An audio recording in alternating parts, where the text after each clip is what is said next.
U përkull mbi ta dhe filloi me u alo komt. Një ky gjest përkuljet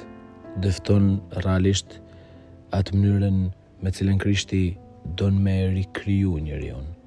don me ripastru, don me e rindez në atë dashnin e mungume. Unë ty të shërbej, unë ty të dhurohem, unë përkulem për balë tejet, unë qëndroj për balë tejet, sepse kam një qëllim, du me të la, du me të pastru, du me hek tona gjana të cilat janë kap për rrugtimin tanë, që janë njesh në historinë e jetës tane. Du me të ba të jashtëzakonshëm, sepse vetëm kështu ka mundësi manaj